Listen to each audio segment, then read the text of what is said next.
Okay, so I think we'll start. So if anybody else comes into the room, that'll be great. We'll welcome them. So I wanted to start by asking you a couple of questions.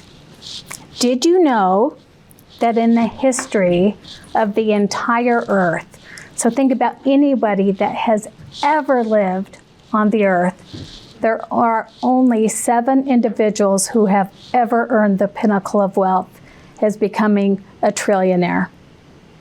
Only 7 of all the people that have ever lived on the earth. Who are they? They are, starting with number 7, King Solomon, followed by Augustus Caesar, Amenhotep III, Akbar the Great, Zhao Su, Genghis Khan. He's the second wealthiest trillionaire ever on the planet. It is estimated that his net worth was over $100 trillion. And the most wealthy individual to ever live on the earth was Mansa Musa. He was the king of Timbuktu, and it is estimated that his wealth was considered to be immeasurable. And this, according to Forbes, there were 3 ways that these kings, pharaohs, conquerors made their money. Taxation of the people, followed by taking territories and claiming it as their own, and claiming the world's resources as their own. That's how their wealth was defined. Did you know that there are 3,194 billionaires in the world, and that 756 of those billionaires, they live in the United States? According to Pew Research, the race is on for the first modern day trillionaire. The very wealthiest person currently on the earth is the Bernard Arnault family of France. They are the owners of LVMH, other known as Louis Vuitton. They also own Sephora, Cartier, other big luxury brands. They're a big conglomerate. They're at $233 billion. Followed by the next 2 wealthiest individuals, Elon Musk and Jeff Bezos. Elon Musk is worth $195 billion, and Jeff Bezos trailing at $194. So the question is, who will be the first U.S. trillionaire? It'll be most likely one of those 2 individuals. Did you know that out of 8.1 billion people that are on the earth today, just 62.4 million people have $1 million or more saved? In the US, 22.7 million people are millionaires. And did you know, according to the US Census Bureau, 62% of all American households have less than $1,000 in savings? And according to Kiplinger's, 1 in 5 seniors have 0 money saved for their future. So some pretty big numbers, both impressive on one end and both very scary on the other end. So I were to say, if we were to give our financial education system a grade, speaking with educators, I would say there's an epic fail with only 62% of American households having less than $1,000 in savings. So with that being said, my name is Sandra Hill. I'm a private wealth advisor at Fidelity Investments. And I have every confidence that when you leave today, you're going to walk away with some ideas for yourself. You're going to walk away with some ideas for your family. And I know you'll be able to take away some ideas for your classrooms. So at our table, there's a QR code you can scan. It'll give you the information that you'll have access to this deck that I'm going to be showing you today. It also comes with a game that you can play with your students, which I think that you will find to be helpful as well. Just a couple months ago, I was invited to attend the 80th birthday party of one of my favorite teachers. She was a difference maker in my life. She was an elevator, and she was someone that encouraged us to live our lives boldly. And I was really honored to celebrate her 80th birthday. And I just thought I wanted to take a second because I know some of the most underappreciated people are our educators. So please help me give each of you an applause for the good work that you do. So the 5 money musts we're going to talk about today. First, a little bit, though, about Fidelity. Fidelity is a privately owned company. So the focus of the Johnson family that owns Fidelity is really focused on the client and the client experience, and we do not cater to shareholders. So you can't buy shares of Fidelity if you wanted to do so. Johnson family is really passionate about making investing very simple. And we believe that we've got a very simplified process that you can follow to become not only an investor yourself, but you can teach these principles. And with that QR code that I showed you, you can actually find and ask someone from Fidelity to come in and co-teach with you and or present a presentation to your students. Fidelity is very big at that. And then we're really big on education and research. So I want to tell you a couple of things about some research that we did. In 2018, Fidelity hired a third-party company to come, and what they did is they looked across the segment of all of our clients. So it was anybody that was self-directing in an IRA, if they had a 401k account, a 403b, a 457, if they were a government employee. And we wanted to understand investor behavior. We wanted to understand what men think, what women think, and this is what the data told us. The data told us that women are actually better investors than men. What we found is that women actually put more effort into work, into defining their plan. Whatever makes sense to them, they invest in it and they stick with it. Men, on the other hand, are really good by way of percentages of sticking money away, but they do a lot of the water cooler talk, like, hey, my brother's brother works at this company and he said this stock's going to take off. And so they deviate away from the plan and they do more rogue style of investing. And this is what is even more interesting on top of that. Is since we know that data, we ask the women how they think they're doing when we know they're doing better by way of percentage than men, and they actually think they do worse than men, and men actually think they're doing better than they are. So in that case, we know we have work to do to better educate people about the importance of coming up with a plan and then sticking with the plan. We also know that 90% of all women are going to stand alone financially. And there's a couple of reasons for that. One is both men and women are getting married later in life. Some women are choosing not to get married. And so because of that, more people, and especially women, are standing alone financially. We also now know that the household incomes are divided 50-50. So it used to be that a male was a primary breadwinner. We now see women, half of the American households, the primary breadwinner is now a woman, as where in prior demographics, when we did this later, it was the men that led that way. And then the other last and final piece of data that I'll share with you is that women make up 80% of all the financial decisions made in the home. And a lot of that is because we grocery shop, we spend money on the kids, we take care of Christmas, it's just, we do a good job of navigating that. And so what we know is it's really important to help all the demographics understand the importance of money.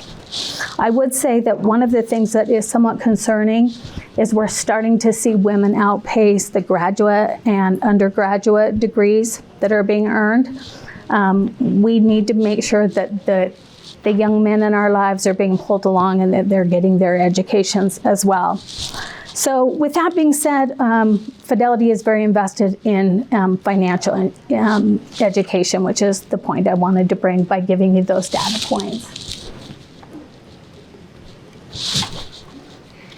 So we're going to talk about the 5 things that we believe are the solid foundation for having a good financial plan. And so the first topic we're going to talk about is the budget. Nobody likes the B word. Nobody wants to stay on a budget. If I were to ask you how much you bring home, how much, if you're married or you have a partner, how much do you make collectively? And too many times the answer is, I don't know. And we think that you should know how much you're bringing home each month. I work in a private wealth management part of our business, and it's interesting when I sit down with both the husband and the wife and we go over their budget. That is the first thing I always start with, because it is the foundation of what their whole financial plan is based on. So far too many times, if I'm going it alone with just the male of the household, they'll say, I think we spend $200 a month on groceries. And to that I will say, if you're eating well, there is no way you're spending $200 a month on groceries. And so it's really good if you can work on the budget and do the budget together. Oh, they're not? Oh, thank you for telling me. See, this was working great until I plugged it in, and then let me see if I can get this to.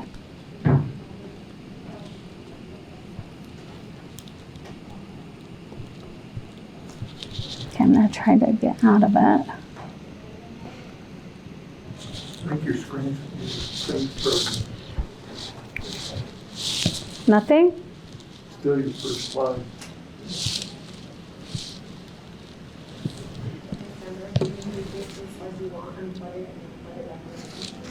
Unplug the monitor. Let's see if that's the trick.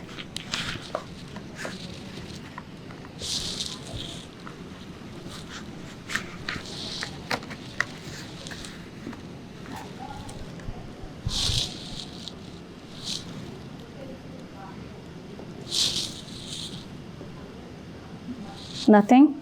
Anything? Is that what your screen shows? No, it shows different.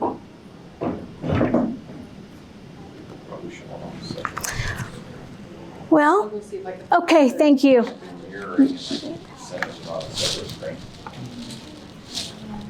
I don't see it, but. Can you change your mirror? Do you want to come up and help me? I'd love to have the help. I know. So it'd be the only thing I could think, that if it's presenting somewhere else, it should be probably need to mirror your screen. See, because it's showing it on a separate screen, almost like it's supposed to be showing it on a separate It's screen. just right here. So if you go. Go to the presentation and go to slideshow Oh yeah, you can do that too. and change where it's coming from. It's just right here. It's just on my desktop. It's already pulled up, so it's right. And then display settings. Now you're seeing. Now you're seeing. Yay! Now you're just seeing.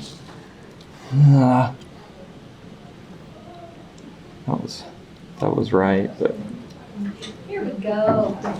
I was almost there. I'll let him do it. He knows what he's doing. All right, so let's see. And if we just go, let's see if we can go to this next slide. I guess if we see more, we talked about the budget. And then this is how we look at the budget. So we start with essential expenses. So when you're helping someone come up with an essential expense and you're having the conversations, essentials are the things that are the have-to-haves. They're either going to get foreclosed on, they're going to get repossessed. You're not going to jail, but you're also not going to have a very good credit score if that happens. So, it's things like the utilities, your groceries, your food, your clothing, your transportation. In our opinion, that, including healthcare, is all part of your essential expenses. The non-essential expenses are things like going on vacation, going out to dinner, going to the movie, enjoying your life. So very important that you identify your spending.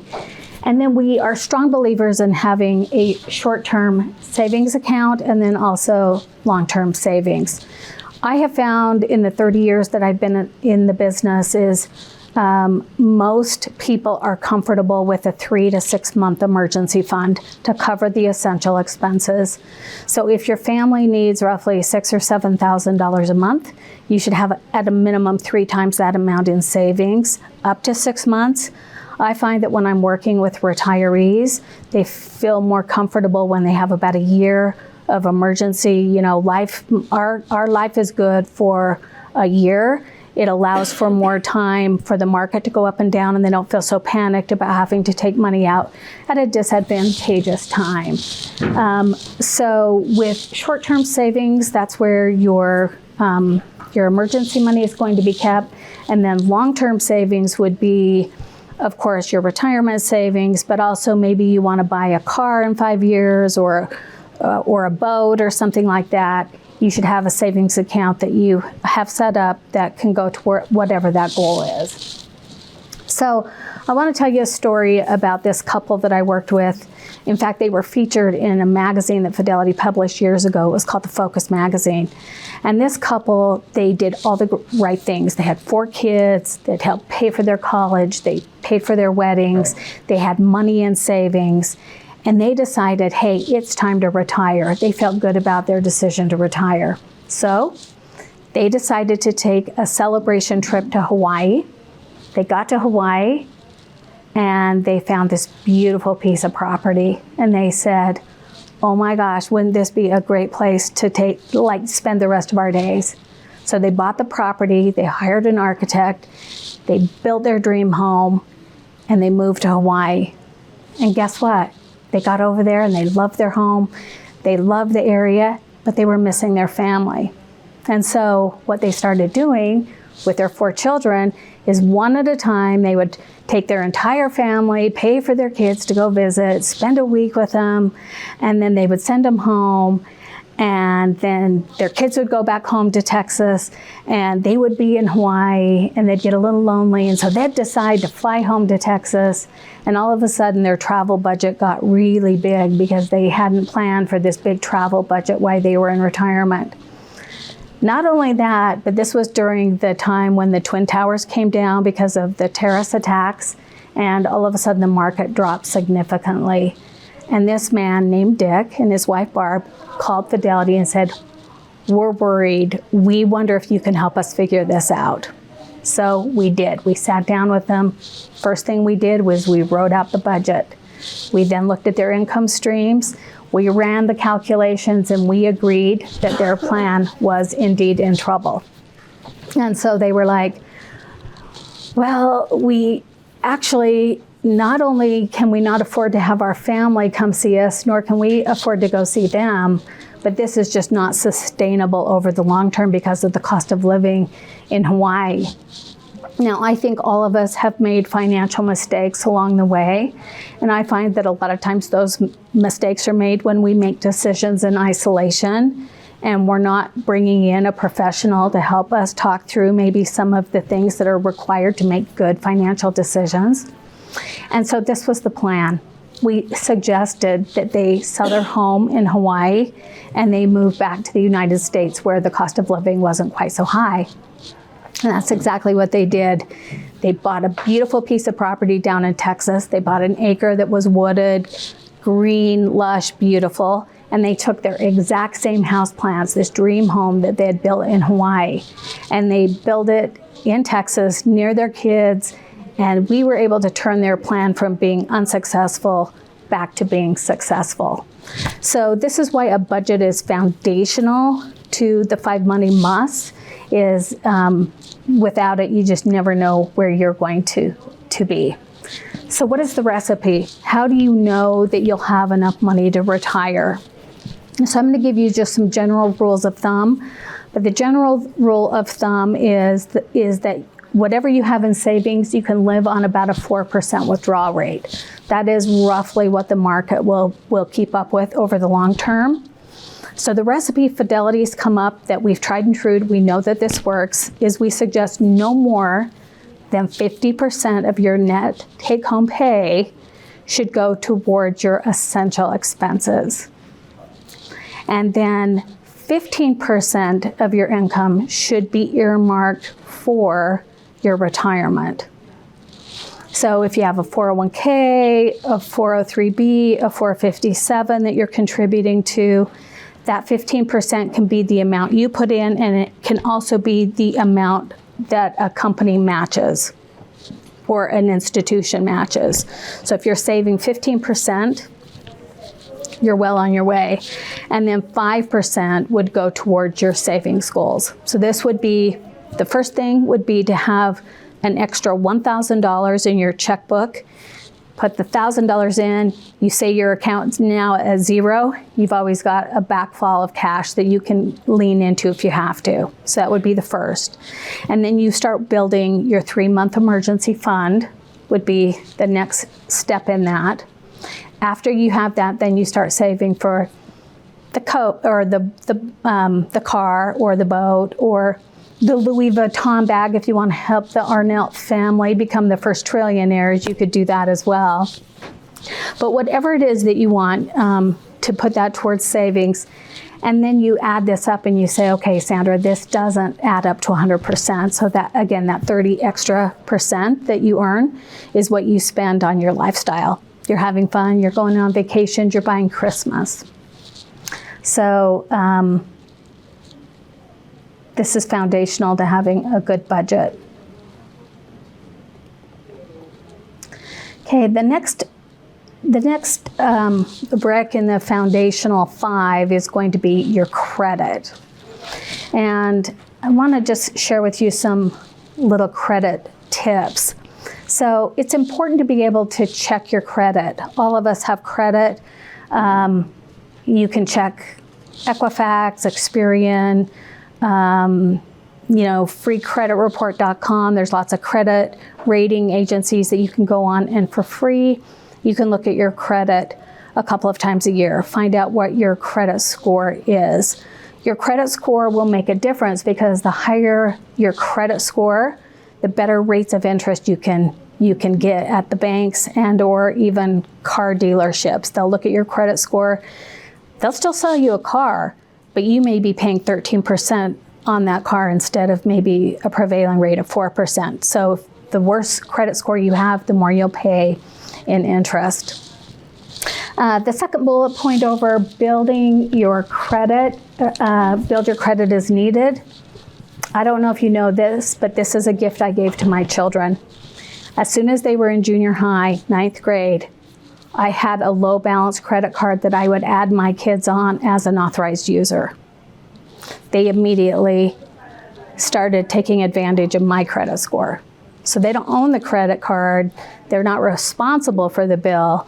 I'm still responsible for it, but they're an authorized user on that card. So if they went to a school dance, or if they went somewhere where they didn't want to carry a lot of cash, they could take the credit card.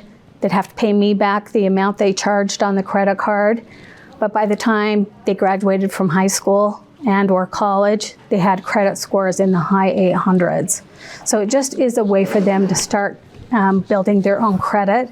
And then eventually, when they did get their own credit cards, and every family is different, I actually said I would pay for their tuition through college as long as they never had a credit card, because it can be so destructive when young individuals get their hands on money and all of a sudden they're spending money on things they can't afford, and then they're starting at a point of being disadvantaged, if you will. And so I'm proud to say all 4 of my kids graduated from college without owning one penny, because I never allowed them to have a credit card, at least that I knew about. And I know that they were grateful for that, because when they went to buy their first homes, they had good credit scores. So that is something that could be helpful. Also check your debt load. Make sure you don't have too much debt. Make sure you read the fine print on the debt you take out. I know credit card companies, for any reason, it doesn't matter what, if you have a Visa card and they just all of a sudden one day you could get a notice in the mail and they could say, hey, we're moving your interest rate from 18% to 27%. They don't even have to tell you why. That's just what they're doing. So make sure you read the fine print. And then we always suggest you pay your debt off each month and on time. And if for some reason you get in a pickle and you can't, at least make the minimum payment. If you don't, it will hit your credit. It'll hit your credit score.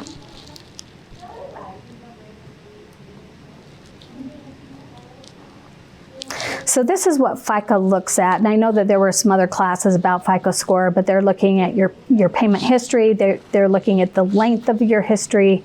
They're looking at the mix of different kinds of credit that you have.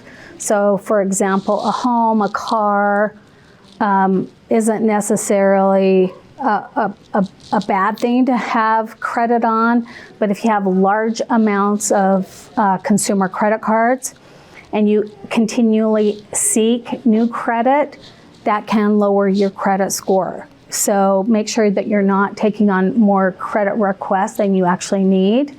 And then they're also looking, which is the biggest part of the score, is how much of that debt that you're taking on are you actually utilizing. So if you have a credit card that gives you a $30,000 limit and you're at $30,000, that cannot look good on your credit score because you're utilizing too much of the debt. It makes you look unstable. So let's talk about debt for a moment. So debt can be a really, really slippery slope. So cute client, worked with her for about 15 years. She was widowed. Her husband left her a lot of money. She had a home that was paid off. She decided she wanted to move into a new upscaled neighborhood. So she sold the family home. She took on a mortgage, and we started with her financial plan. And as the years rolled on, I kept saying, okay, Alicia, like, I'm missing something because you've got this much money. You're telling me your budget is this much, but you're taking out this much money from your account. What is it that I'm missing? So the tears started to come. She started to cry. She said, okay, I've never told anyone this, but I'm going to tell you. She said, I owe about $60,000 in credit card debt. And she said, and I'm just taking enough out to make the minimum payment. I asked her what the interest rates were that she was paying, and she had no idea. So she had homework. We figured out how much what the percentage was. And because she was taking so much money out, we had to keep her invested fairly conservative because she really couldn't afford to take on the risk. And so we came up with a plan, and over about a year and a half, we were able to pay down her credit card debt. And when we were having these conversations, I said, please tell me what it is like she had a Neiman Marcus card, which was her biggest. And this is what she said. She told me, she said, I feel like the only time you're ever really giving a good gift is if it comes from a beautiful store. And I was like, okay. I respected her opinion. She goes, I just cannot give a gift if it doesn't come from a beautiful place with a beautiful ribbon on it with a brand luxury name on it. And I said, okay, well, I think you are going to have to make some adjustments. And so about a year and a half later, I found out that her credit card debt was back up to where it was. And no lesson was learned. And I remember when she called and took her very last dollar out of her account. And that night was going to meet with her daughter to see if she could move in with her. She was going to have to figure out how she could quickly sell her home before they foreclosed on it.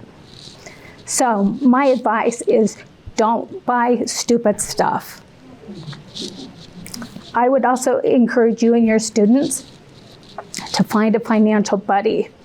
I know a few years ago, my sisters and I've got 4 great sisters. And I said, it's so stupid.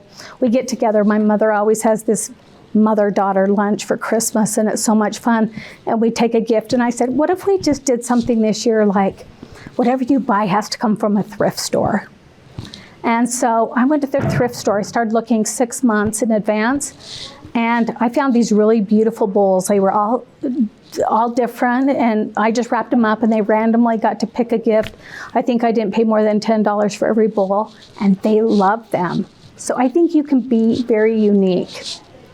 I also had 2 grandmothers that were widowed when they were very young. And I always remember going to their house and feeling this abundance in their home. And it wasn't an abundance of wealth, but it was an abundance of experiences like playing games and baking cookies and doing things that don't cost money. So I think we need to sometimes reevaluate the debt we take on, and then get a financial buddy that can help you, say, hey, let's see if we can go this whole week without spending any money in an unnecessary way. And then check in with each other and see how that works out. I have done that even with someone that I work with very closely. We're very good friends at work, and we will challenge each other just to say, hey, do we have the fortitude to just not eat out lunch this week? I would say that of all the ways that I see people waste money, it is on fast food. Especially with the teens, it is such a money waster, and we just simply don't need to do it. So back to the debt concept, get that $1,000 as a cash buffer, contribute that 15% to your workplace savings account. If you're self-employed, if you don't have a work savings account option, you can do an IRA or a Roth IRA. Those can be really good options. Pay off your high interest credit card debts, build your emergency fund. I kind of laugh at this. This presentation was put together a couple of years ago. Pay off debt rates of 6% or more. You can't even get a mortgage now for 6% or more. So this definitely needs to be updated, but it's true. Anything that you're paying 27%, cut that card up. There's probably nothing you actually need that where you would be paying that much in interest. Okay, so this is the space that I love to live on at Fidelity with my work, as I love helping people figure out how to invest their money. And I think being a saver and being an investor is actually a very noble thing that you can do for yourself. Albert Einstein said that the 8th wonder of the world was compounding interest. And he said, he who understands it earns it, and he who doesn't pays it. So this is a graph of just compounding, and of course, your compounding depends on how much risk you're willing to take, but it just shows how you can snowball up your ability to actually get more money because of compounding rate of interest. I always tell young people that when we help them start investing is that the sooner you start, the less money you actually have to have. And it is the best part-time job you'll ever have because you don't have to punch a time clock for it, and interest is working for you.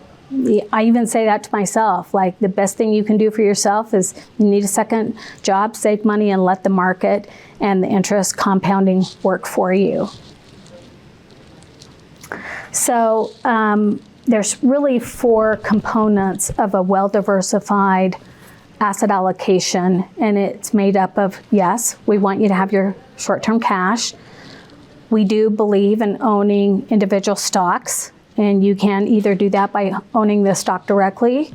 You can participate in the stock market by mutual funds or exchange-traded funds, and then also having individual stocks and bonds in the portfolio as well.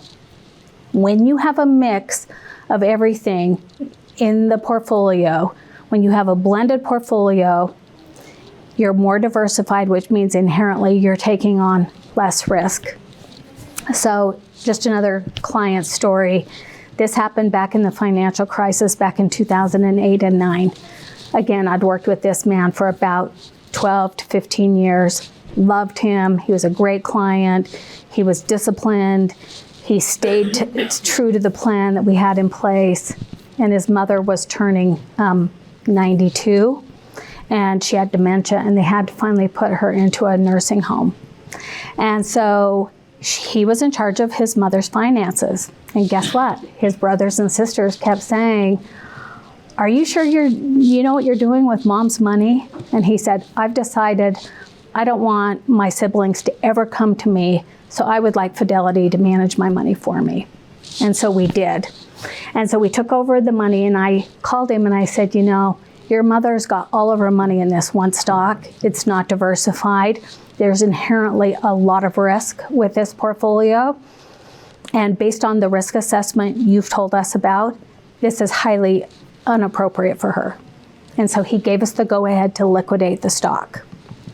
Well, when we did that, she had a capital gain she had to pay taxes on. And he called me and he said, "I knew you were going to sell this, and I knew that it was going to trigger some taxes, but I had no idea she'd have to pay this much in taxes." And I said, investment strategy always overshines taxes, because she's paying taxes on something she made money on. She didn't lose anything. She just had to pay taxes on what she earned. And about 3 months later, he called me and said, "Where do I send you the bouquet of flowers?" This is a true story. 100% of her money was in Countrywide Bank, which during the financial crisis of 2008 and 9, it went bankrupt. So if you were a depositor, you got the FDIC insurance up to $250,000. But if you're a shareholder and you own the stock, you're out. There was no recourse for you. And so he said, "You saved our family's wealth, and you made me look good to my brothers and sisters, so thank you." So he said, "I don't think I would have had the guts to sell it." So a blended portfolio is essential. Now, of course, as we talked about, there are different risk measurements. So of course, if you're all sitting in cash, in today's market, you're probably earning somewhere between 2.5% to 5% interest, because interest rates have gone up. 5 years ago, you'd be lucky to be getting 0.01%. Your cash was not working very hard for you. And of course, fixed income bonds, they have the opportunity to go up in value, and they're also paying you a monthly interest payment. So it's another way that you can make money. And then the stock market, both with international and domestic stock, is ultimately going to be the investment vehicle that's going to work the hardest for you, as long as you can handle the volatility that comes by being an investor.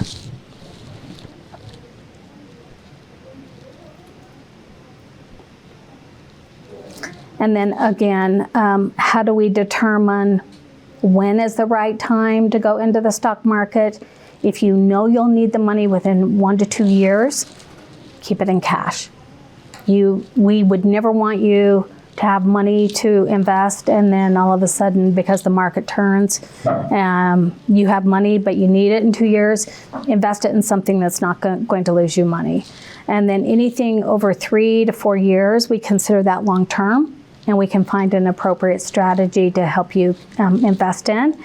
And if you're young, like I see all of you are in this room, if you've got several decades in front of you, find the strategy, put it in, and leave it alone, because in the end, it's that part-time job that you never have to punch the clock to go to, and it's going to benefit you. So we're going to talk about retirement and how you start preparing and saving for retirement. So this is a slide of Emma. So Emma is 25 years old. She decides on her 25th birthday, in January of every year, she's going to put in $6,000 into a retirement account. And we're going to assume she gets a rate of interest of 7% every year. So what that really means is 1 year she could make 15%, the next year she could only get 3%, the The following year, she could have a negative 10, but when we average out all of the years, we're averaging a 7% return on her money. When she hits full retirement age, which is age 67, that's when your full Social Security benefits begin, is at 67. It is anticipated Emma would have 1.03 million in savings. Now, this doesn't take into consideration taxes that she might have to pay if it's in an IRA account or any capital gains taxes, but just organically, she would have well north of $1 million. Let's overlay Jason onto this. He does the same thing Emma does, but he doesn't start until he's 30. Invests in the exact same way, puts in the exact same amount of money, but as you can see, Emma's money is better than Jason's. Hers grows to 1.48 as where his is at 1.03. So you can see that that extra 5 years of not only saving, but compounding is what makes her that much more wealthy, is the time value of money. So the more time you have, the more you should get. The more that you put in at a younger age, the less you actually have to save.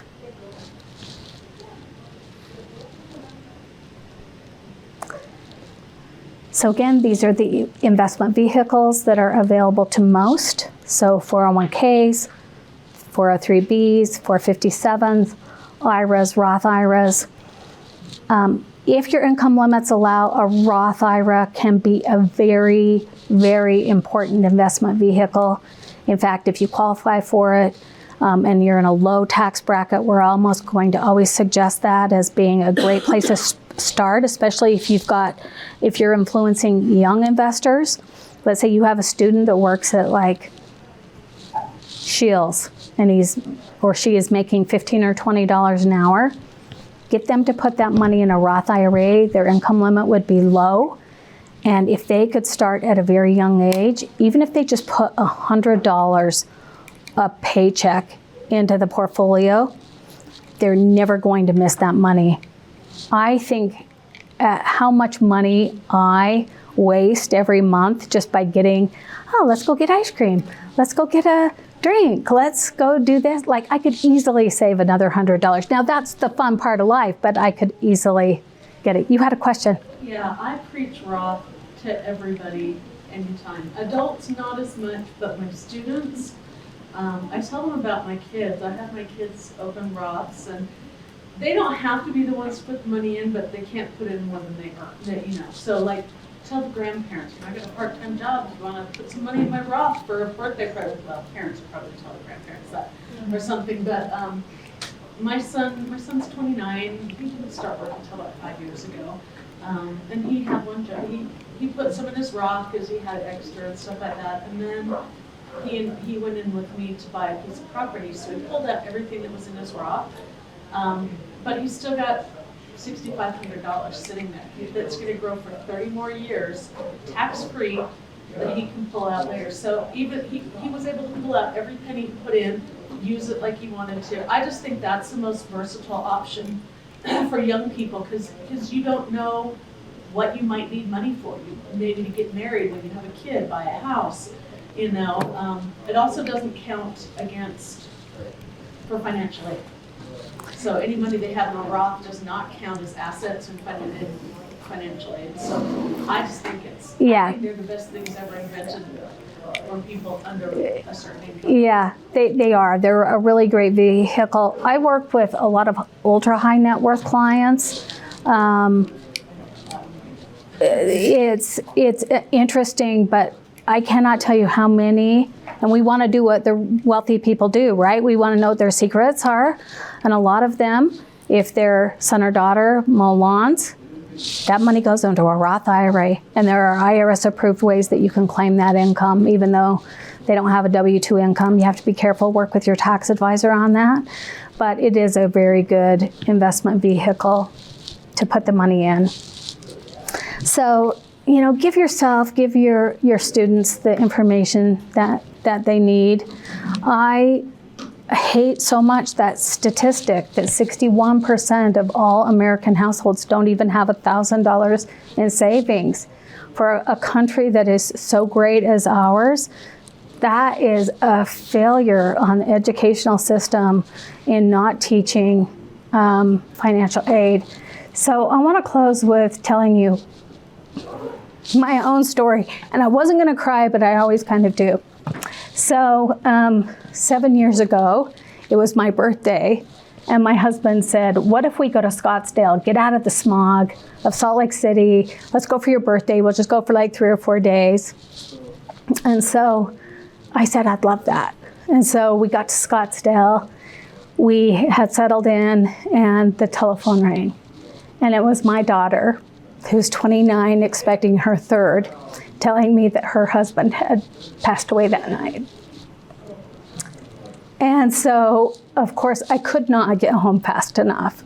I begged my husband, I said, let's just rent a car and start driving tonight. He was able to get us a flight first thing out that next morning, but there was nothing available that night. And he said, honey, by the time we rent a car, you'll get home at about the same time that if you just take that flight. And so I immediately went to her house, and I sat by her side for 3 days as we planned his funeral.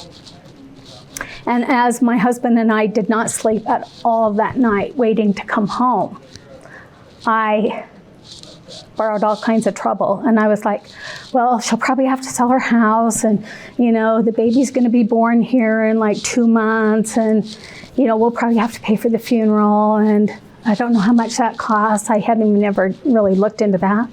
And it was like, I wonder what kind of debt they have. And so finally, after a few days, I just said, okay, honey, let's talk finances for a minute. Once they got married, I tried to step out of it. And my husband and I were in agreement. She'd need help with the new baby. She could sell her home, move it back home with us. And I said, well, tell me about your mortgage. Like, what's your mortgage payment? And well, first of all, I said, tell me about your savings. And she said, well, I can't remember. I think we have $60,000 in savings. I was shocked because she was 29 years old. And I knew that Mark had a student loan debt. And I said, well, how much does Mark have on his student loan? And she said, oh, we paid that off the year after we got married. And I said, okay. I said, tell me about your mortgage. And she said, believe it or not, she said, we put down 25% on our home purchase. She said, we quit the spending, the nonsense spending like you taught me. And she said, we were able to put a significant money down on our home. I said, what is your mortgage payment? As it turns out, it was less than her paying rent. I just sat back and I was like, I am so grateful. And she was able to stay in her home. She quit work. She was going to quit work when the third baby came anyway. But she stayed home, and she was able, because of financial decisions they had made together, which included insurance products, life insurance, that allows her to stay home and raise their family in the way that they had envisioned. So take this data and share it with everyone you know, because the ones that need it the most are the ones that they believe they don't deserve it, or they don't have enough money to even start. So just call a professional.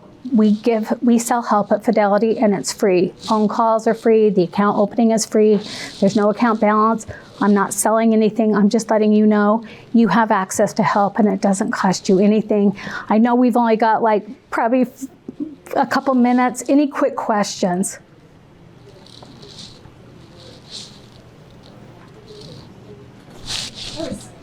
Talk about the Roth IRA with the students, and then eventually a couple come up and say, well, how do I start this? Like, where do I even go? And I usually just broadly say, well, look on it online, look at Fidelity or whatever. But can they call? They can. Get individual They can. If they are a youth, they can open up a youth account. They just have to have a parent sign with them. There has to be oversight.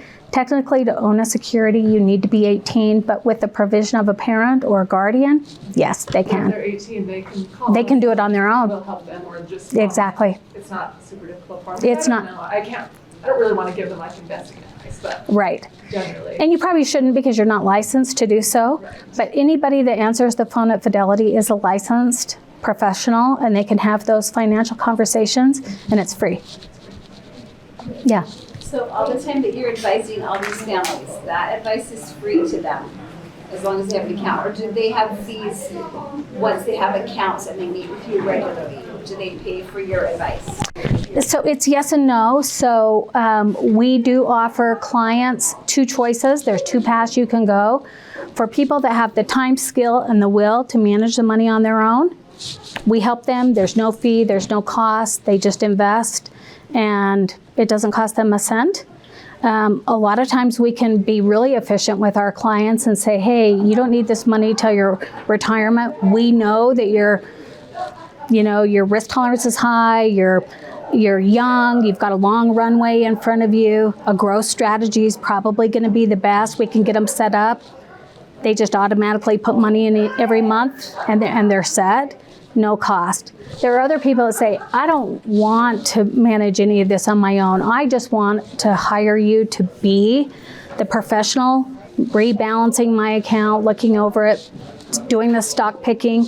We do that, but we do charge a fee for that. But for the beginner investor, that someone that's just starting out, they can get in with no cost whatsoever. Yeah, it's good. Anyone else? Okay, thank you for coming. Have a good summer.